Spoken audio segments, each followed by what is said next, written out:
new on the call. Hopefully you all remember each other. So any need for self-identifications before we move forward? Okay, didn't think so. So let me pull up the meeting minutes. Any questions before we move to approve them? I just have a comment. You know, I thought at the last meeting, we had a good conversation about how we added those individuals. And Tara, I thought the meeting notes represented that conversation really well. I thought that was nicely done. Yeah, I was trying to make it more of a summary versus, you know, the play-by-play, but it really was a kind of an intricate thing that you guys went through. So I'm glad to hear that. Thank you, Dave. Mm-hmm. Historically, it'll be very helpful, I think. I hope so. I hope so. And I did save the rubric where I went through and played around with the different numbers of business people plus labor to, you know, to try to balance that. I saved that in our file. So if we ever needed to go back, we can. Good, thanks. Okay, so may I have a motion to approve? So moved. A second, please. Second. Okay, all in favor say aye. Aye. Aye. Those opposed? Okay, it passes. Now the discussion on the updated bylaws. I want to turn that over to you, Tara. I'll pull it up and you're more than welcome to steer if you'd like. Thank you. Let me yeah, I don't have a lot, but I wanted to just let you all know, remind you about what this process looks like, where we are. So this committee is responsible for handling any revisions that might come up regarding the bylaws. And it's now been a couple meetings that you all have been working on this. And so just as a refresher, at the last meeting of this committee, we really spent some time going through exactly how this would all work in terms of really two focused areas. The easy one was, how do we make it more streamlined for people to be able to remote into our meetings via video chat, right? Because the bylaws used to say the chairperson would need to approve every single person that would be Zooming in. And, you know, that made a lot of sense maybe in February, but at this point we're all doing that. So that was one just very small change. The larger change was related to the requirement that had been contained in the bylaws related to having our 51% of business sector attendance, which is required at the full WIB meeting, extending that into the standing committees as well. And while the WIOA law that we're obviously compelled to follow does require 51% both membership and attendance for the full board, that is not something that is required in the law anyway for the committees, but that had just been extended into the committee level for our bylaws. And it was really creating quite a problem in a couple of our committees with achieving quorum and being able, we would have quorum, but we wouldn't have met the ratio of what we needed for business attendees. And so it was, you know, proposed that we take that out for the standing committees, talked about it in this committee. We took it to the full board. There was discussion. The process that's actually outlined here in these bylaws is that the board would review it at one meeting, and then we would mail out what the recommendations are. So actually all of you should have received in the mail a packet that contained that proposal. And then at the September 8th meeting, which by the way is going to be at 11:30, not 8:30, 11:30, there will be a vote. And so I just wanted to let you all know that the mailing did go out. I know there's been a lot of questions in the media lately about the Postal Service. I have heard from a number of members that they received the packet. We sent it at the beginning, not like the very first day of August, but I think the first week of August we did send it. So I was pleased that I was starting to get feedback that people had been getting it. Have all of you gotten it? Just curious. I received it. You received it? Chris, did you know? No. I have not. I have not. Not received it. Okay. Do you know, do you happen to know where it was mailed to? I can tell you that here in just a second. Let me pull up the. I'm embedded in DHL, so sometimes things get delayed internally. Right. Yeah, and I'm wondering, I try to keep this updated, obviously, but it's possible that we used like an incorrect mailing. Let me see here if I can just find that. But it's just so you know, Chris, it's the exact same thing that we emailed to you. Okay. Obviously we want to make sure that we have your mailing address correct, and we obviously prefer that you did get it in the printed out version. Let me see here. Yeah, so I have 236 Wendell H. Ford Boulevard, Erlanger, Kentucky as your mailing address. That's correct. That's DHL. Okay. Yeah, that's right. Okay. Well, I guess be looking for it and we can see, what happens. I did actually put some other things in the mailing though. So, I would like to know if you don't get it. I mean, it's, I don't know, I can get it to you again. I can even, it's not like it's far away. I can just drop it off. I don't know, it might be a restricted area. Can I drop things off to your office, Chris? Yeah, it's just the front entrance to DHL. I can just walk downstairs. Okay. I'm one of the few that's still working in an office. Actually, my assistant is working from home, so she doesn't actually physically get the mail anymore. So Gotcha. There's probably a black hole or two out there. Okay. Well, it might take me a day or so, but we will try to, let me make a note. We'll try to recreate and get you one. So Tara, Yes, sir.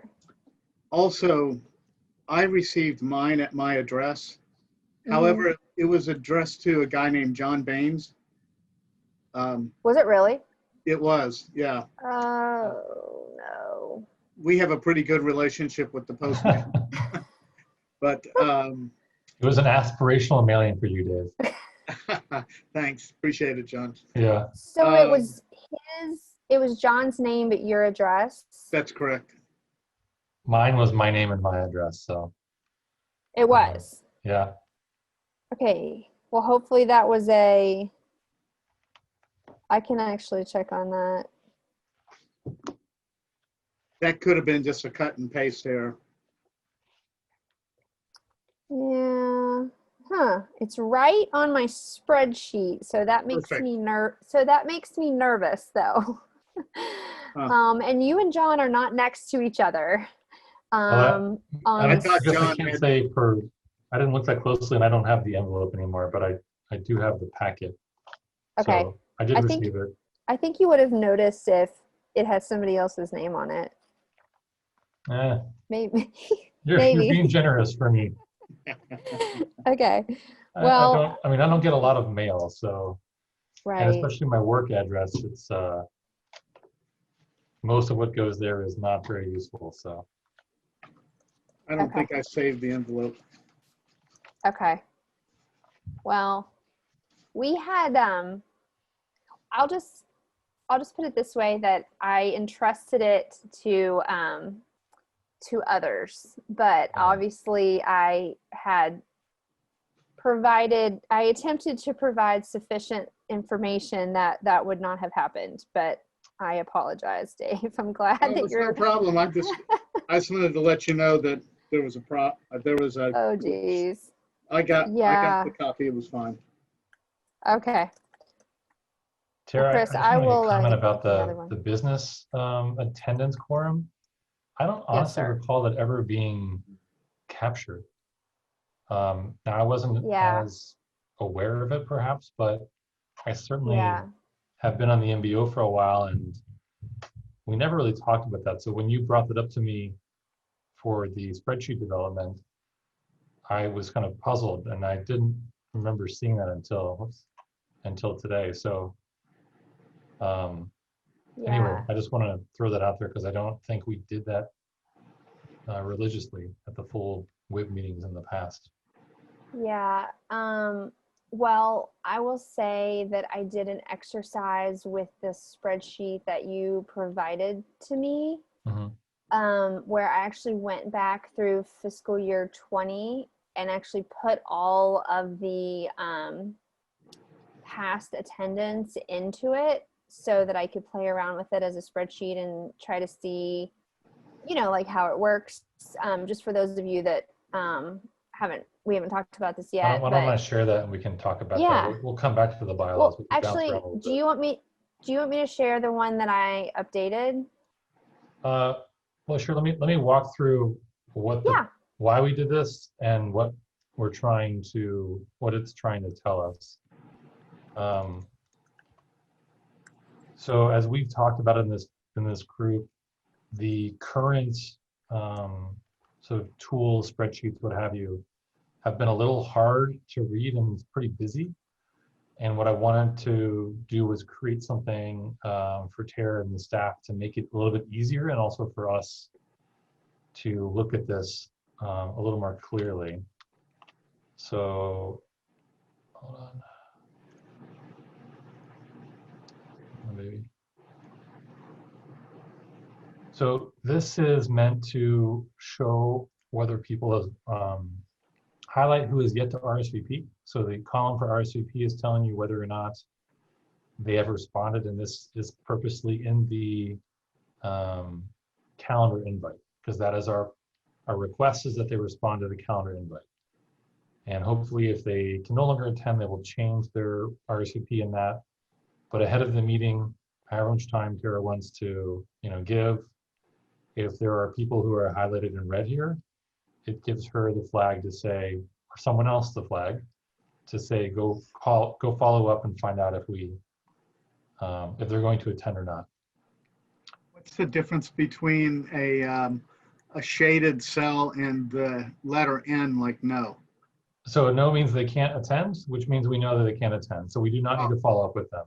Oh, so they did provide an RSVP, but blank it was is negative. No response. Gotcha. Okay, thank you. We want everyone to respond to a meeting invite.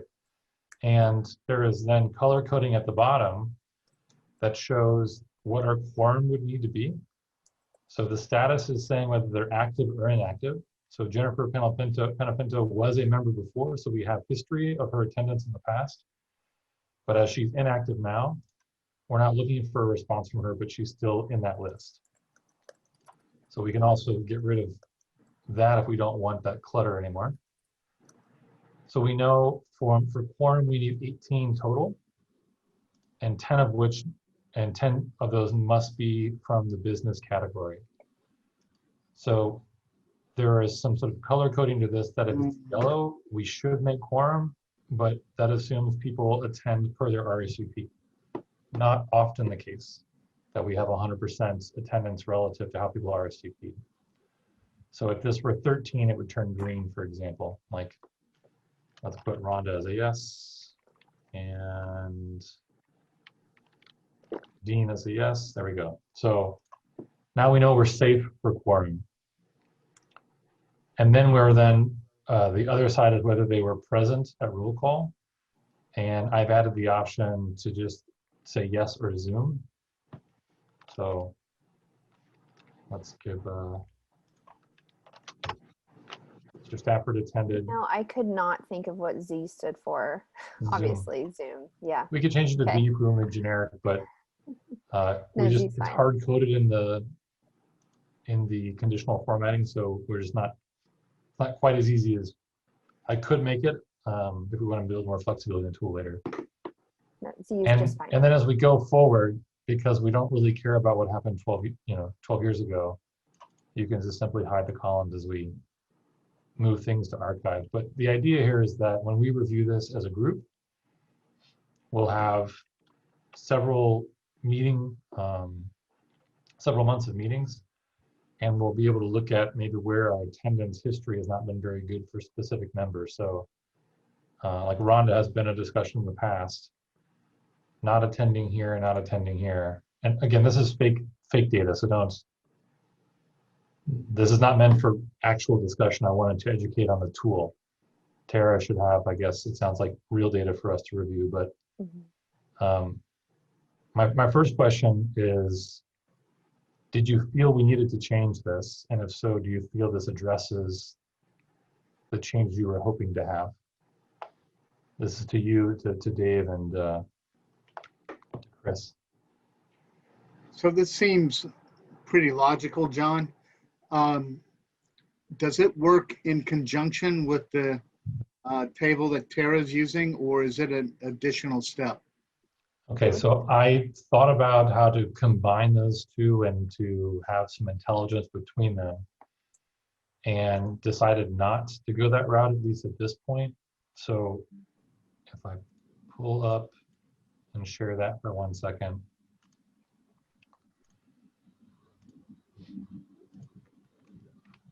I felt that the purpose of this is to really look at the current makeup of the group.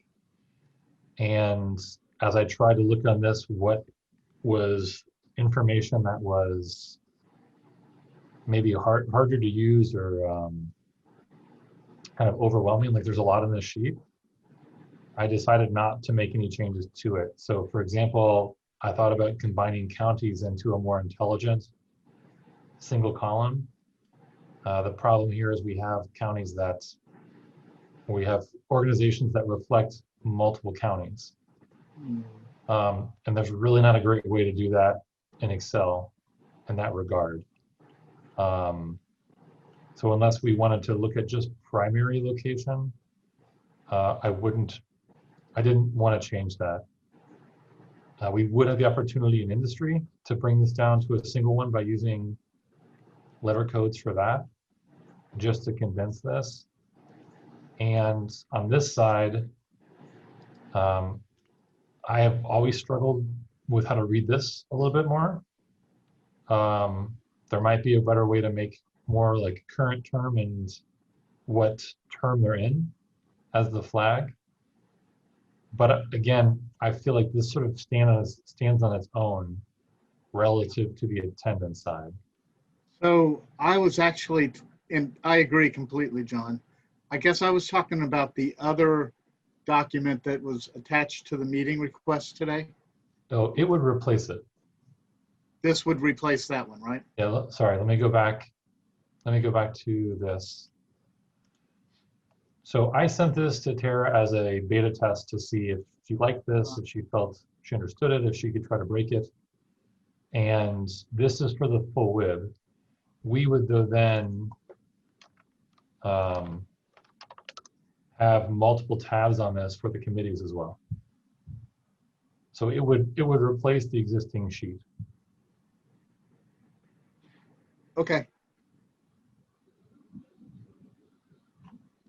So let me stop the share and let Tara pull hers up.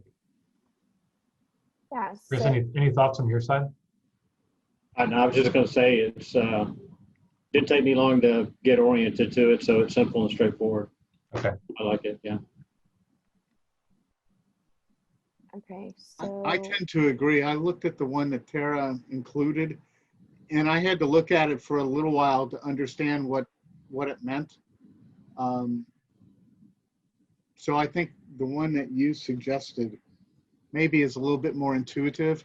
I guess my concern is that generally this document is delegated to a staff member, and depending on the ability of the staff member, there was a time in the past where the data ended up hosed because a staff member didn't utilize the graph correctly. And So I think the simpler, the better, I guess is what I'm trying to say. In yours seems to be fairly simple, or simpler than the one that Tara sent along with the meeting notes. I don't know.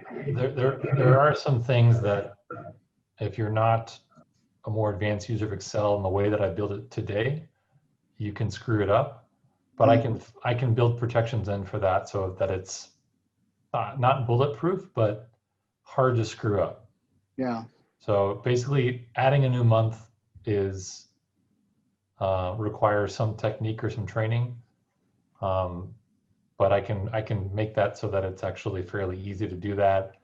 Adding a new member, same thing, that requires some awareness, but we can, if we want to make it a macro enabled thing, then we can actually show some of that. Yeah. Okay. So can you see my screen? Yep. I can, yes. Yeah. Great. So just for the purposes of the recording, we are recording this for posterity and open meetings rules. And just for those that might be watching it in the future, there's a possibility that they will not be able to see what I'm presenting at the moment. So just apologies for that. It looks like my computer, when it did its update, changed the privacy settings on the share feature. So I'll remedy that for future meetings. Okay, so I wanted to show you two different uses of this. So the first one is I'll show you for so far in fiscal year 21. So you know, we have this crazy thing where our year starts in July, right? New Year's in July. And so I put in all of the attendance based on what happened at the July 14th meeting. And so as you can see, we've got, you know, pretty good record on RSVP. We've got pretty good attendance. If you go down here to business quorum, we achieved that. We had 14, and then overall attendance, we ended up having 23, and the requirement was 16. Now, just as a reminder, you know, when you see this number 43, that includes some people that are inactive. And so, you know, just one sort of note, like you were saying about, you know, staff people or people sort of not knowing exactly what they're looking at. I have actually just been updating this document myself, partially because I think it's important for me to really understand exactly sort of what's going on with this as I prepare for these meetings. And also because where we do not have an admin any longer, and with our program director, Jason Ashbrook, leaving, we really just don't really have any other staff that would be able to do that, which is actually fine because I like knowing that it's done properly. So this is what it looks like for the last meeting. And then obviously these have not been completed yet. So that's why they have, you know, RSVPs as pink and present is just open. So, but it does because we show. Before we move on to the comment about, you know, and Dave's comment about staff and concerns about who's doing this. Mm-hmm. The other functionality in here is that quorum is now calculated. So you don't need to figure out what quorum should be. So business, that is very nice. Business and overall quorum is a roundup function based on the number of active members in that given month column. Yeah, which I think is great because it also, as we put in present, goes ahead and shows us if we're there or not, which is something we had kind of cobbled together in the other spreadsheet, which is why it actually looked kind of funny, is because we tried to add some of these formula provisions, but they weren't done quite as well as this. So this I think will be very nice, and it'll solve both questions simultaneously too, which is great. After I did this first, and I just felt like I wanted to see more data together to see what it would look like. So I went ahead and I just did this quickly today. So I'm not sure that we want to, it's possible that I made a mistake, just so you know, but I feel pretty good about it. I did it pretty quickly. But to your point, John, I don't think that we were tracking business quorum in the past. As you can see, I'd like to go, I'm going to spend some time going back and really confirming with the minutes, and making sure that I have all this, correct. There were a couple of instances, for example, where somebody's name was not in the spreadsheet, and obviously they would have been in the minutes. So I just kind of have that caveat here that I want to know. I want to know a little bit more. But it does give you, I think, a nice view of what, John, I assume you had in mind with, being able to kind of understand what this is going to look like long term. You can go across, for example, with Chris Friedel. We know he had a standing conflict with our meetings, so he was often unable to attend. He's no longer on the board. But I mean, you can pretty easily see, yeah, we know we've got a pink space every time. And when we think about the overall goals of this committee, it's not just tracking people just for fun. We're trying to make sure that we have a representative voice on the board as we're having conversations about workforce development policy, that we have a voice from all these different sectors that we're supposed to. And so I think it's going to be a nice way to be able to show that, across a longer period of time, pretty well.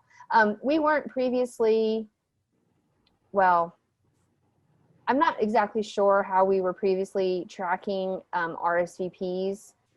We're now attempting to do that in Outlook. The ads Outlook is not as functional as it should be, which is extremely frustrating. But so, this is going back in time. So that's why these lack of RSVPs do not necessarily reflect if someone actually RSVP'd or not. It's just that they were not tracked on the old spreadsheet. So I don't know if that helps anybody think about the usefulness of the document in terms of what you're looking at as a committee, but I thought it might be helpful to see. Tara, if this turns out to be accurate data and we don't have quorum because of the 51% business requirement, what would that mean in terms of the validity and the decisions made in those meetings? Yeah, it's a really good question. It's we need the lawyer back on this call. Yeah, yeah, we do. Hopefully your review turns up that I know they were in attendance, but right. Well, for example, say someone joined at 8:37, they would be reflected in the minutes, but maybe the staff person going through the spreadsheet, didn't X their name or something. So that's why I just want to go through the minutes and just really double check all of that. It frankly concerns me greatly. I'm glad that we did not have the RFP review during this time period, because that would really present some major concerns. Let's see. So, well, the RSVP is really meant to be the internal action, call to action. Absolutely. To say, hey, we need to make sure we have quorum. Are you coming or not? Oh, I mean the RFP, like the RFP. The contract with our direct service provider, and that would be a small change if that was not valid. Not a big deal. Yeah. So anyway, yeah, this is an issue that I was not aware of when I went through my my sort of orientation, I guess you should say, in December. It was brought to and I read the bylaws, but like you said, it's just sort of a line, and but then anyway, it was brought to my attention, I think right after it was in March, because it was right before we were planning to review the contract process, the RFP review. So basically we've been talking about it ever since. Now, and that will continue for the full WIB, even after, if the board decides to approve the change for the standing committee. So it is extremely, important, which is why attendance is extremely important, and monitoring that. So at the November meeting, quorum of both types will be, critical. Yeah, that's true. So I just want to explore the conversation, like you just said, just so that I understand where we're headed. If we do decide to accept this, will we, when we go to the full board, will we explain this problem that we're discussing right now? Or will we just explain the new system and then try to resolve this as needed, going forward? Do you understand what I'm saying? I guess the first question is, do we typically provide the attendance history to the full board report? I don't think so. No, normally you just talk about the fact like when we go over the membership grid in a moment, you normally just talk about the fact that you reviewed for compliance. Yeah. Okay. Right. I would just ask that, I mean, obviously if we find that we were not in compliance, there probably is some action that would need to be taken. I just want to make sure that I'd like to have the time. I just did this afternoon. So I just want to make sure that that I have a chance to go back and double check this information before we, Panic. Yeah. Right. Yeah. And so I guess my point is that, are we going to propose this at the September meeting? This tracking mechanism? I don't think we need board feedback, honestly, Dave. I think this is really a committee tool Okay. to support the I agree. staff and to support our ability to hold members accountable and make sure that we're finding ways to have higher engagement. So I will probably in the update just give a quick update that we have created a new tool to help us with attendance tracking and RSVPs so that we are minimizing our risks of having meetings without quorum, both at the full board level and for committees. Okay. All right. Because I do think that there's got to be a lot more discussion and investigation by Tara and her staff to reconstruct what may have already happened. Yep. I totally agree. Yeah, All right. for those 3 months. Yeah. 4. But I mean, you're really 1 shy in 2 of those months and 2 shy. Oh, yeah. So it's Sorry, I was not. looking at the other You just need to uncover one person. one missing person. So. Yeah, I think that's why, like I said, I feel pretty confident that just having looked at the way that the spreadsheet was completed, there just seemed to be some irregularities. And so, yeah, I didn't show you this to incite panic. Hopefully I did not incite panic, but I did just want to let you know that I really think a tool that is more clear like this will provide actually opportunity for fewer errors. It'll be really obvious if we accidentally leave somebody out because there's going to be this pink bar. So Just checked January and I that's not on my calendar, which means I did not attend. So I can't save us. Okay. Well, that one was really close. Really, really close to quorum. So, but we'll see. We'll figure it out.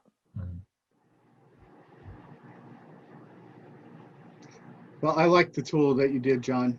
I think it's pretty nifty.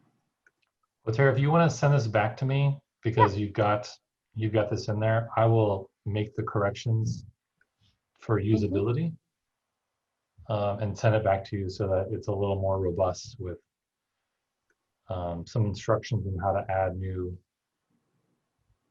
a new month. Absolutely. Did we lose Chris? He did just drop off. Huh. We don't have any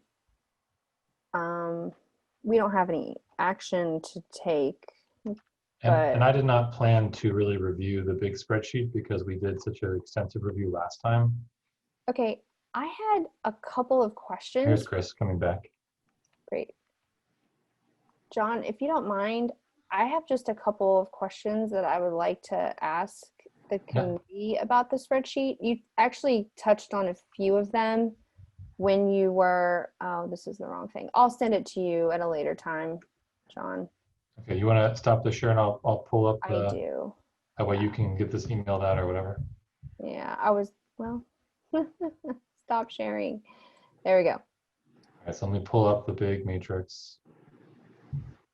Yeah, so as I was updating the membership analysis grid for this fiscal year, I just had a couple questions that I thought it would be helpful for the committee to talk about.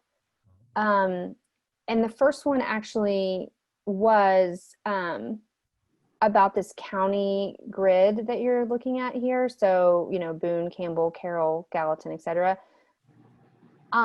And you actually sort of answered my question, but I just wanted to talk about it. So, for example, the first two entries prove my point like completely. So, Danita Pickett works for Skills U, which is Kentucky's adult education organization. She's required to be on the board as, or, you know, someone from adult education is required to be on the board.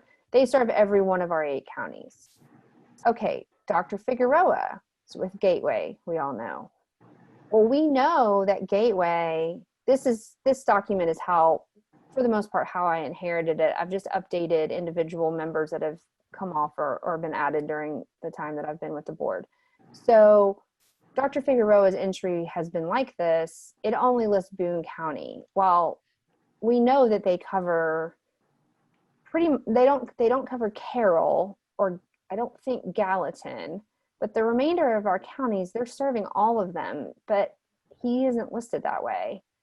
And I just wanted to double check with you all that the intention is that if an organization like a Gateway, like an adult ed, if they're serving, like actively serving more than one county, it's your intention that they should be listed in each one of those counties. Is that correct?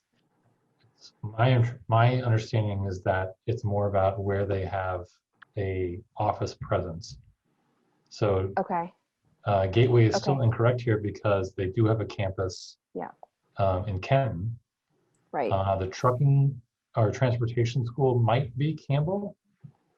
No, it's in it's Kenton. close on the border, but Kenton. the It's in idea was Kenton.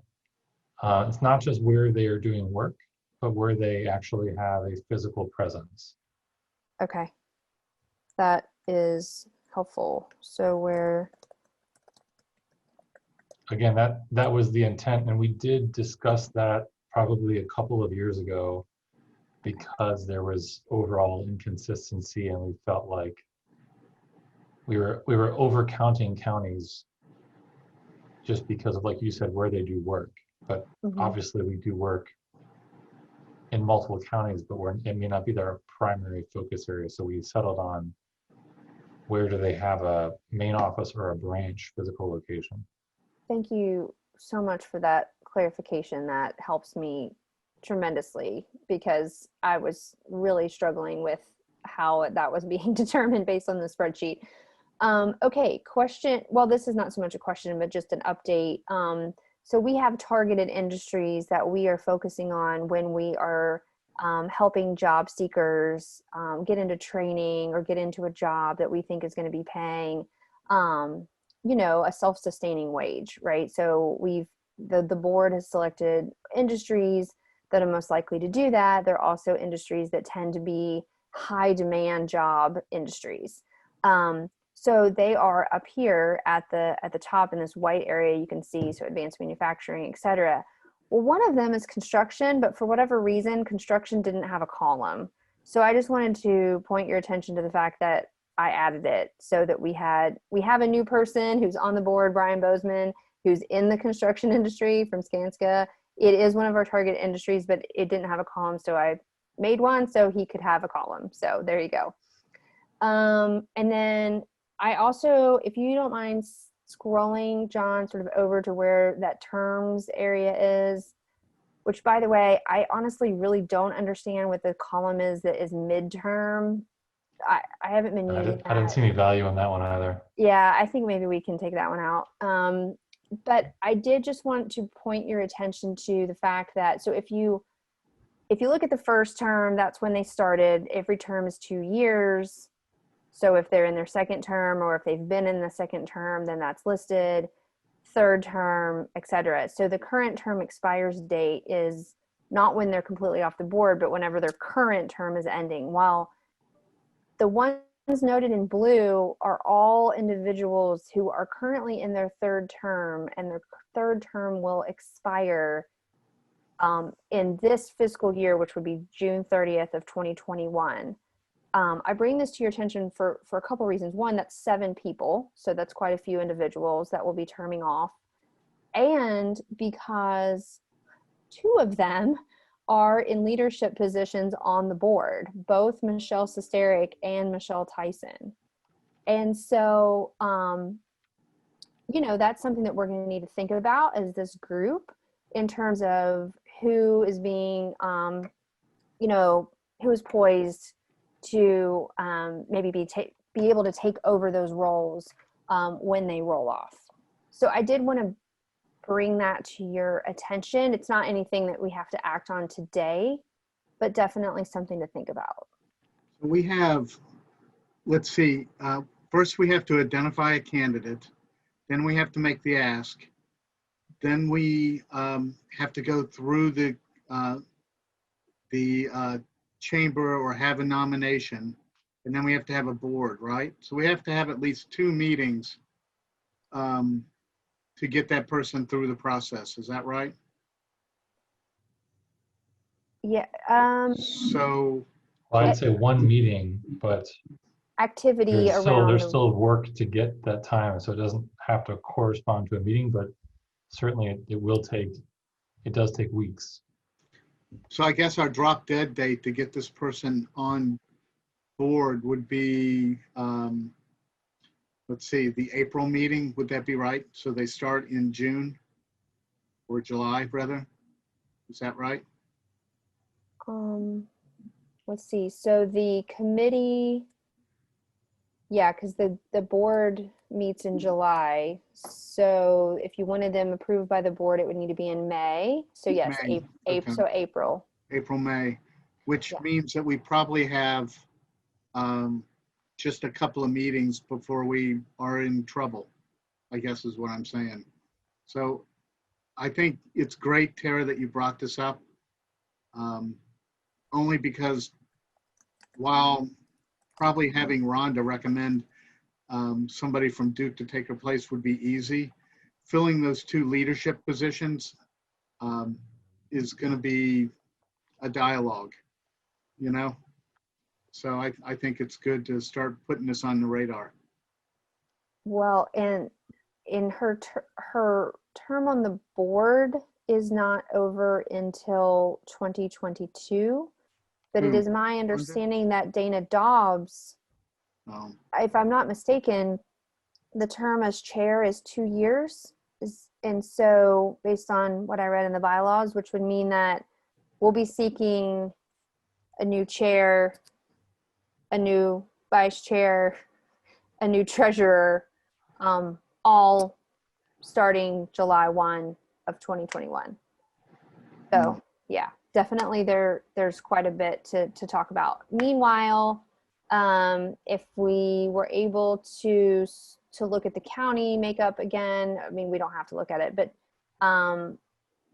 we need to do something in Pendleton County like we did in Carroll, where we find somebody who really lives or works in Pendleton County. Probably a business person would be ideal. We've got, you know, Danita's not in Pendleton. Kentucky Adult Education has a location in Pendleton County. Carissa, actually, her line is not correct. And that she's the last topic that I wanted to bring to your attention this afternoon. That was for Thomas More, which still wouldn't have really been right. So anyway, She's not business, right? well, let's hold that thought for just 1 second. And then Katrina, she does have operations in every county with Community Action Commission, but she herself does not live or work there. And so same with Jamie Parsons. I didn't actually know that St. Elizabeth had an operation in Pendleton County, but I guess they do. I think it would be great if we could find a business person who actually was from Pendleton County, you know, best case scenario, if, you know, if that opportunity arises. So just a thought. Those are my updates for the grid. The last one that I have is about Carissa. So Dr. Schitzman left Thomas More University. She started her own company. And then very soon thereafter, she actually got a new job at the University of Cincinnati. So while she briefly was in, you know, would have been moving over to the business category, she's now working full-time as a researcher at UC, which puts her back in higher ed where she started like 2 months ago. So I read through the entire bylaws. I could not find where it said that she had to be reappointed during a new position, just trying to follow along with what those rules might be. Certainly want to follow precedent. So I'm seeking some additional input from the committee about what that hasn't happened. No one's changed jobs since I started. So I'm just curious if you have any insights about how would you like me to go about getting her re-established if that's needed? Not that this is right or wrong, but I'll tell you my experience coming from Han Automation to Insight Partners. I had to reapply, and through that reapplication process, it also changed when my first term was. So you truly like started again. And Dave, if I'm not mistaken, is that what you did as well? Exactly what happened with me also. Okay. So technically, if we weren't reapplying, I would probably have to roll off the board in 2022 as well, but that's not how this shows here. Right. And Tara, that's why I was confused about my What you're- roll-off date is because honestly, I didn't recall when I actually rolled over. Okay. Or actually reapplied. Okay. You're a fresh pup here, according to this, Dave. I know.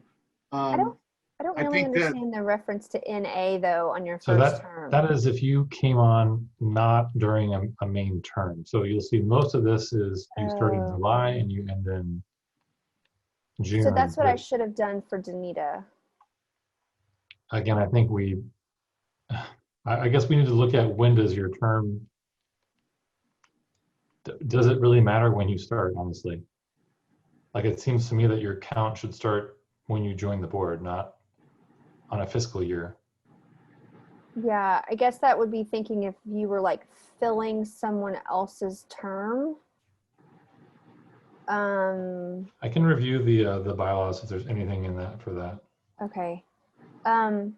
So in Carissa's case, I'm sorry I didn't get that to everybody sooner. I just really wanted to clarify before we went down that whole path, just to make sure that that's what was needed. So I will, for the next meeting, have a full, she's had a lot of changes. So I'll get an updated application from her. I have spoken with her and it is her intention to stay on the board. So I will have her fill out the application to reapply, and we will go from there. So that will be on your agenda for your next meeting.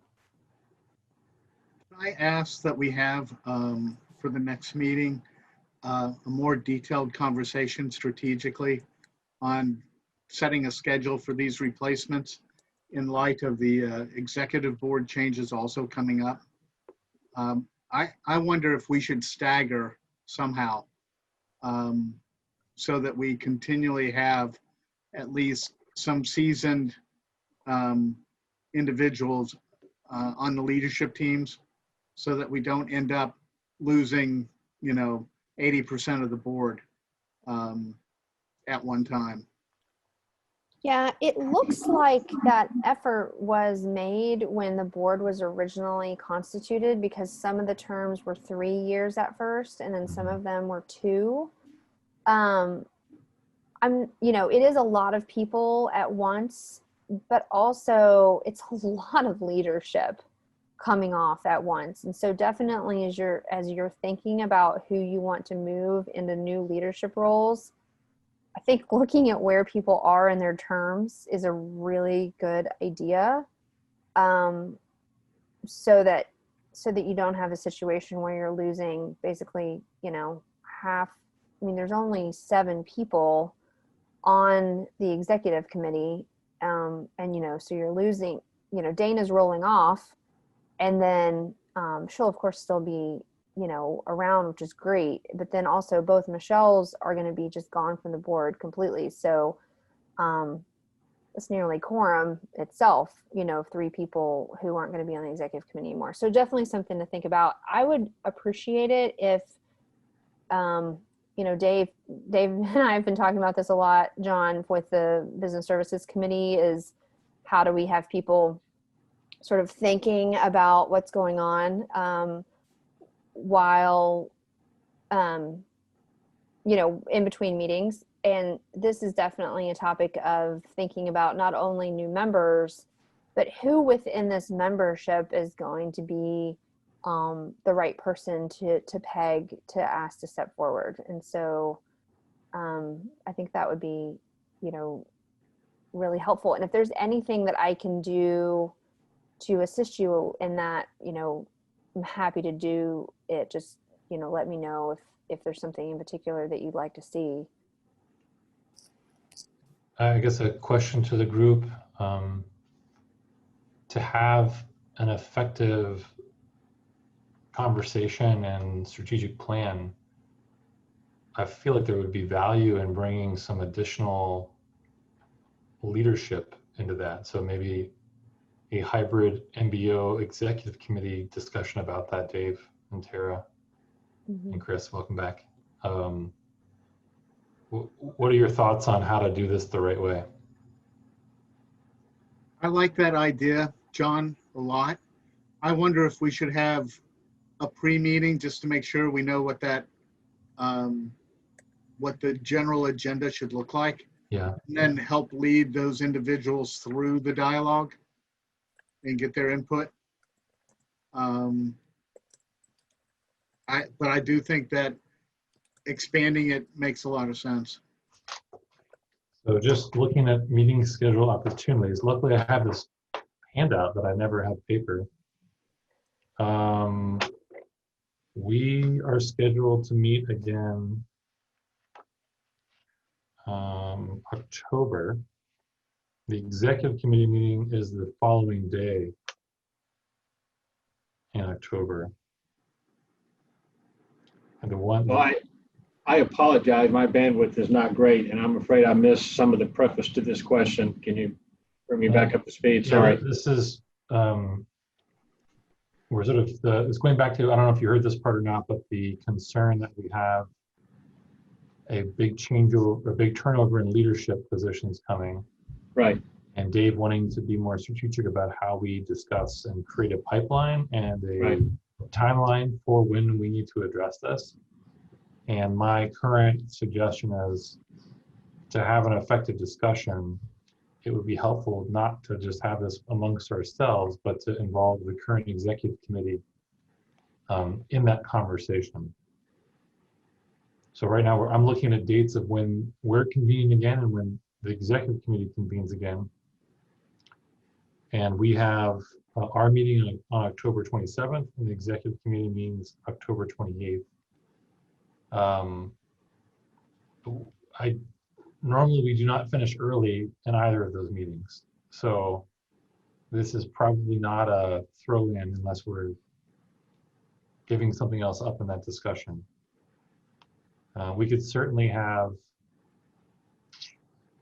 options would be if we wanted to call an ad hoc to do more of a workshop to discuss how to have this conversation and create a framework for what the objectives would be and what we want to accomplish in that discussion. We can have a focus meeting for that. But I would still then, we would still need to either get buy-in from the executive committee for them to carve out time in their agenda, which I can propose.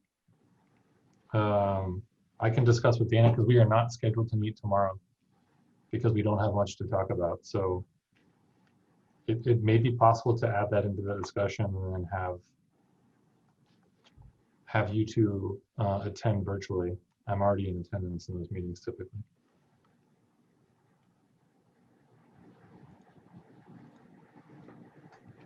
So John, are you proposing that we meet with you and Dana tomorrow? Is that what you said? I would just like Dana's buy-in into this general process and her commitment to dedicate time in their agenda for the her agenda for the executive committee to have effectively a mini workshop on how to talk about succession planning. And I don't think we need to solve the we don't need to come out of that with a solution, but I think we need to come out of it with alignment and their input. And maybe we then come back and we have some homework for us. So was there not really a process before? No. So I guess the mission here is recruitment, right? Recruitment is a big piece of that. Yeah. And there is one thing that I do wish this sheet had that the other sheet does. So I'm going to go back to that sheet for 1 second. And that's what the positions are. So the people we're talking about is the treasurer and where is she? Oh, it's actually not listed, but She's not listed. But yeah, she's the vice right? chair. Vice chair, yeah. Huh. And I honestly assumed that her taking that role was so that she would be the succession plan. I didn't realize that A, that's not the strategy, and B, that she's not even eligible. Yeah, I always thought that was a strategy myself. I am a little surprised about that. You know, and I will say I have not talked to Michelle recently about this. I mean, I know I had looked at it once before, but I was sort of like, oh yeah, wow, both of them are rolling off. You know, it might be worth me talking to her and make sure that we, I mean, I have found other entries to be incorrect about what people's terms were. I probably need to at least just do a quick call and make sure that she's aware that that's what we have recorded, and that she's aware that. I mean, I can't imagine that normally they're only off by like a year, so it wouldn't be enough to change whether or not she could have become chair. But it is a little odd, I think, that we don't have someone in vice chair who was, you know, theoretically maneuvering to be able to be chair next.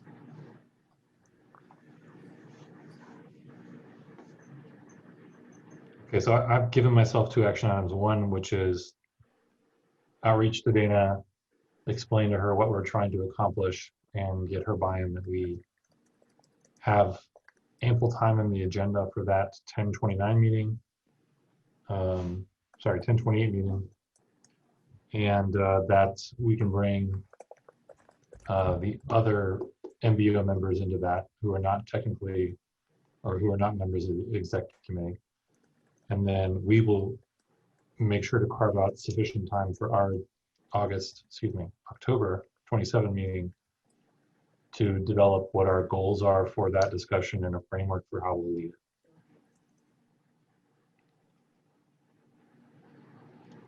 And in the meantime, I will go back and spend some time on the master grid spreadsheet to bring some more cleanup and help sort of highlight some of these looming challenges. Yeah.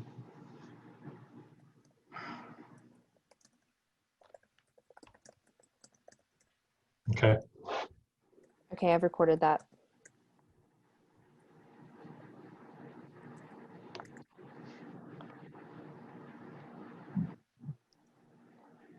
I will say, John, that barring any unforeseen changes to the membership, you know, we're in a time when people's terms are not changing. So anything that, you know, you've reviewed here today in terms of the makeup of the board, it should stay static, you know, through the next meeting. So taking more of that time to talk about this issue, I think, you know, we'll be done with the bylaws by that point. We will have addressed attendance, and you know, the makeup of the board should be the same. So you should have plenty of time in the agenda to make this a focus. Thank you for that feedback.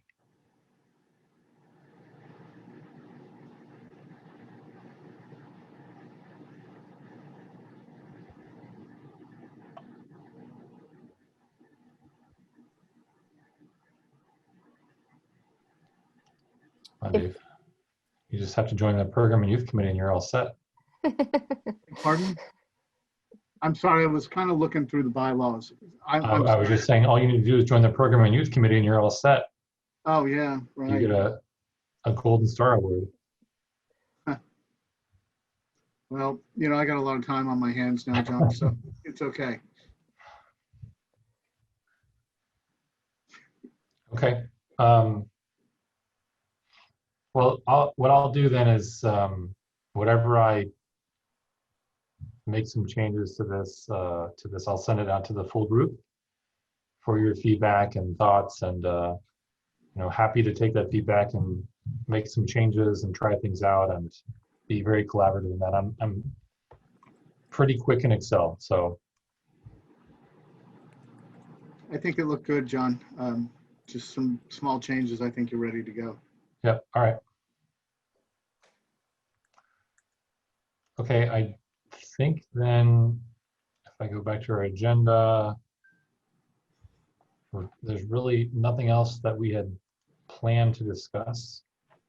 And thank you for the new things that have come up in this discussion. I think that's significant work that we need to focus on and help us really perform the function of this committee beyond just hall monitors of people attending meetings. So I just have one question, and I'm glad that you brought up the hall monitor because I kind of feel kind of nitpicky, but I'm wondering, in the bylaws, we have indicated that when you attend in Zoom, that you have to have a forward-facing camera so we can identify you. But we don't say how long that has to be. And I notice a lot of people dropping off during the course of a meeting. When we issue the meeting request, we have said that that person should be visible at all times. It's kind of nitpicky. I just want to know what our thought, how are we going to, what is the right rule and how are we going to reinforce whatever we decide? That is a really helpful question that I appreciate. I hate to bring it up, but I live with a rule follower, so she always is asking me about these discrepancies. So I can't take her into a Kroger's. So I agree with you. This has been something that I have been struggling with. So what we talked about when we went over the bylaws was that the rationale for having the camera was so that the chair, you know, for the purposes of quorum, for the purposes of, you know, when we were taking attendance, et cetera, that we could really confirm who the person was, right? That we could see, and for voting. And so,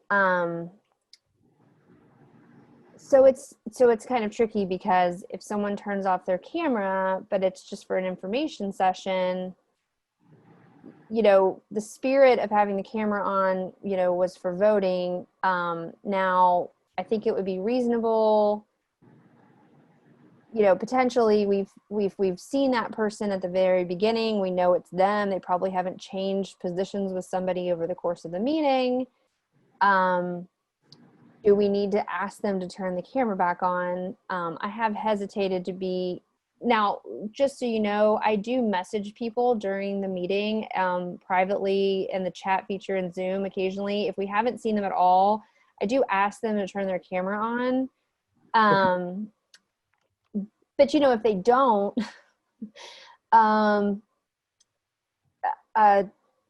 anyway, some direction from the board would be very appreciated about the best way of handling that. May I make a suggestion? So this is not quite to the extent of putting a rule in place, and certainly not something in the bylaws, but as someone who facilitates a lot of meetings these days with people that don't report to me anymore, but I'm responsible for holding the process. What I simply ask is that when you were there, you were present. Yeah. So what I remind them of, if we were in a physical meeting, we would not want you on your phone or talking to your neighbor during this. It would be disrespectful and not the point of why we're convening together for this work. So I find that pretty effective, and honestly, my virtual meeting experience has been fantastic, and people are very engaged. Now, there's a difference between that and like watching a webinar. I don't really care if I'm hosting a webinar and someone's not got their video on. I'm not asking for their attention necessarily. If they don't want to listen, that's okay. But if a board meeting or peer group meeting or whatever, you need to be fully present if you're going to be present. So I would just think that would be a great thing for Dana to just remind people of. Our culture as a board is engagement, and you cannot be engaged if you are not fully present for the meeting. Yeah, I think So I would be an interesting case study today to advise everyone to make sure you check your connections, because I'm VPNing here from another company, and I just do not have enough bandwidth to stay on. Yeah. So that's why I just turned the video off. So I would just make sure we advise people that that expectation is there, and to please ensure that you've got the necessary bandwidth to be able to maintain visual, because I clearly do not where I'm sitting now. right, but I think, Chris, in your case, you are asking questions and interacting, so we know that you're actually there. So I appreciate that. John, what I think what would be appropriate is with the MBO, just drafting a little note for all the committee chairs with exactly what you just said. And we could just make as a chair, we can just make the request at the beginning of the meeting, like you just said, and then we'll just go from there. I think that's just standard practice on opening remarks. It would just be right after the introduction. I think that would be appropriate enough. And okay, so basically give Dana and the committee chairs a script. That's good. Yeah, just a couple of bullet points to follow, and we can bring it up. And I think probably, I think after the second or third meeting that we have that, everybody will be engaged, or they'll know that they're on call. Yeah. Yeah. Well, I think your language around it is very compelling, which I think it's not an adversarial tone at all. It's a request, which is Professional tone. yeah. Well, thankfully you're actually recording this, because normally I come up with excellent language very spontaneously, and someone says, "Oh, what I want to write that down." What was that? I was like, I don't remember, and whatever I come up with next will not be as good. So I can share the link with you after the meeting, so you can write that down. You must have been watching a lot of the Democratic and Republican conventions. There seems to be a lot of sporadic language. I just double checked. We are indeed recording, so that's good. Okay. So, well, I appreciate you bringing that up, Dave, and John. I appreciate you being willing to share those comments. I think that'll really help all the chairs to have that kind of strike the same tone, which will be good for consistency, but also to help us staff you know, trying to create that culture of engagement as best we can. And at the end of the day, you know, we're adults. If there's something we need to do and take care of that's urgent and important and deserves our attention, by all means, step up away from this and take care of that, but then come back and be present. So I'll certainly put in some language that recognizes the fact that we're not trying just to keep you there and prevent you from being adults. Right. Yep. Thank you. Okay, that's great. Thanks, Dave. Oh, thanks. Thank you. Well, barring no other suggestions or feedback, I propose calling this meeting to adjournment. I agree, except second, There we go. first, second, and let's roll. Great. Well, thanks. All right. This was a really lively discussion today. I think we got a lot of covered, a lot of things to work on moving forward. So Yep. I'll try to share things ahead of time so that when we are meeting again, it's really all about taking action and moving forward as opposed to reporting. Keep going. All right. Good deal. Thanks a lot. Appreciate it. Thanks, care. everybody. Take care. Bye-bye.